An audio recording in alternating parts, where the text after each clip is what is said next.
الحمد لله رب العالمين والصلاة والسلام على أشرف الأنبياء ورسل نبينا محمد وعلى آله وصحبه أجمعين وبعد السلام عليكم ورحمة الله وبركاته إن شاء الله تعالى وحن اسكو براروجينا من سوت المامينا الأسباب الميسرة لقيام الليل أسبابها كو سهل كرهبينك إن صلاة الليل كو كعضو والاستاكتو حلقة تذكرتان كو حكمدا ألا يكثر الأكل فيكثر الشرب فيغلبه النوم ويثقل عليه القيام qofku inaanu dhirgin cunto badan habeenkii cunin markuu seexanayo cunto badan taasi waxay keenaysaa inuu hadana cabitaan badan sameeyo hadana waxa weeyaan marka hurdo badan dadna timaado dabeetana ku cuslaato qiyaamul leylka arrinka labaad waxa weeyaan alla yat'aba bi nafsihi fi an-nahar bima la fa'ita fi qofku inuu istaalin maalintii hadii aanad amal daruuri haynin oo noloshaadii la soo bixideedii iyo amal daruuri ah oo ka maarmin hadarad hayn nasiina qaada maalintii hadalka yare buuqa yare socodka yare maarad si aad nasino hesho taas waxay ku anfacaysaa habeenkii inaad nashaad aad hesho firfircooni aad hesho arrinka saddexaad waxay Allah yatruka al-qaylula bin-nahar qaylulada inaan maalintii ka tagin maalintii wax kamid inuu hurdo qaato qof hurdo yeesho fa innaha tu'inu 'ala al-qiyam waxay ku caawinaysaa inuu kaco qof الرابع waxay Allah yartakib al-awzar dhunubta inuu ka fogaado qofku haduu qofku waxa weeyaan dhunubta dabaasho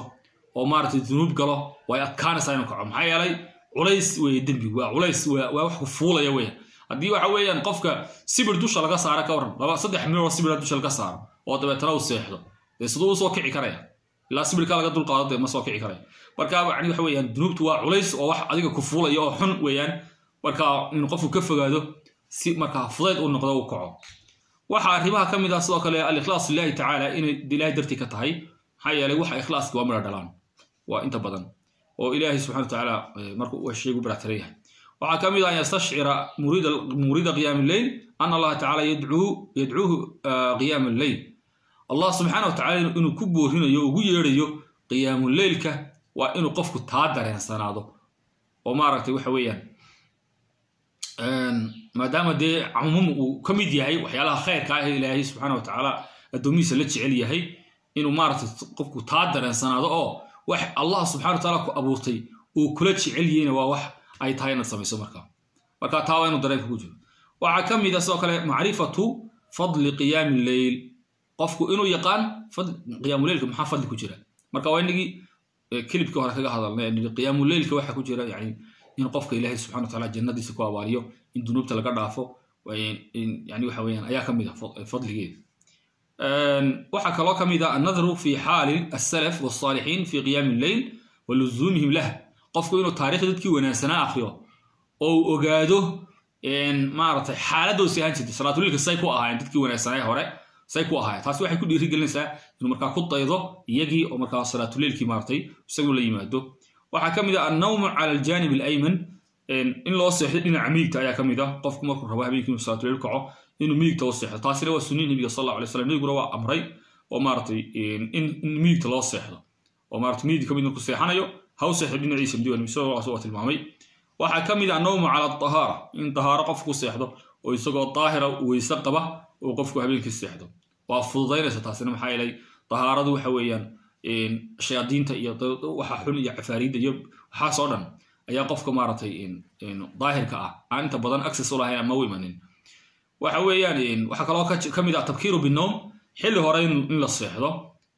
qofku hore seexdo inuu saamay leyl xilli habeenka intiisa hore ee fiican maartay aanu qofku soo jeed ku qaadan laakiin uu seexdo taasina waxay sahlaysaa inuu marka xilliga dambe markuu hurdo macaan oo nafaqo maartay faa'iido badan oo jidhku ku nasto seexdo inuu iska kaco iskii u kacaba marka dambe waxa weeyaan xilliga dambe habeenka دخاتيرتنا واحد المامين وتوا سنيه النبي كو والنبي كان يكره النوم قبلها والحديث بعدها سيد حديث كده راي صلاه العشاء والنبي كو رمي نبي وحو نعبا ما رأيت هردك هو صلاه العشاء iyo sheeka ka dambaysa macay waxa weeyaan nabigu sallallahu alayhi wasallam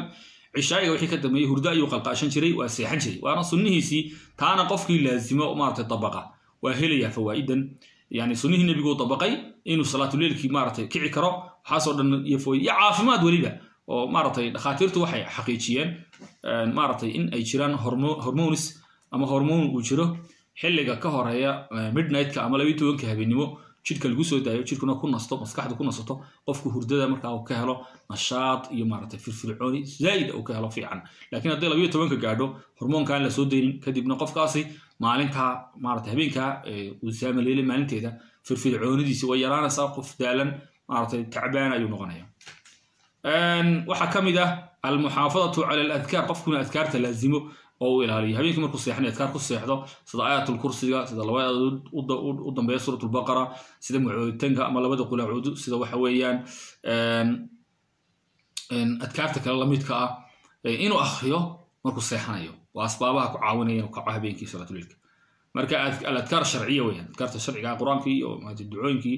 iyo wixii la midka ah ayuu akhriyay markaa waxa ay ugu dambaysanaa mujaahadatu nafsi ala qiyam inuu naftiisa kula jihaado oo ogolaysiyo baro naftu kolba waxaad barto haddaad naftaada barto maanta habeen kasta 8 seexato waa ilaa loona habeen kasta 8 adaa baray adaa ku tarbiyay naftaada haddaad habeenkii barto inay 3 kacdo habeen kasta way baranaysaa way la qabsanaysaa way kacaysaa laakiin asbaabahan kale badan inuu soo sheegna waad samaynaysaa ما هاي نتهاون إن وان برايو وان خصبه لكن أسبابه يسعوني أنا ويستمسترين هذا هبين كيس عمليشوا أو مارتي كود هبين ما كود قاعدوا مارتي سوتشيت أو تشيف سطو تلاقي يابين كي يكربيه هاي اللي أسبابه ويستمسترين هذيك أو ظهر هذيك الساعة أو يحاول تسبيه ومارتي أذكار خلصت أنا واحد صورة قال كي يكربيه هاي اللي نفط حقي دي بربطها وده حي هردي بقى مارتي هردي بقى ملكه في العالم مكا لكن مكا هردو صفي عنه في العتاء وتتبص عود لحسة عود قف هردو وقع مكا runtii ma aha intana qura laakiin waa ina kamida inahani oo maartay qofka ku kaalmin kara inuu maartay habeenkii kaco ilaahay subhanahu wa ta'ala inoo fududeeyo qiyaamul leelka amalkeena ikhlaas ka dhigo dambigeena Allah dhaafo toobada kuwa maartay ilaahay waafajiyo ilaahay naga yeelo wallahu a'lam wassalamu alaykum wa rahmatullahi wa barakatuh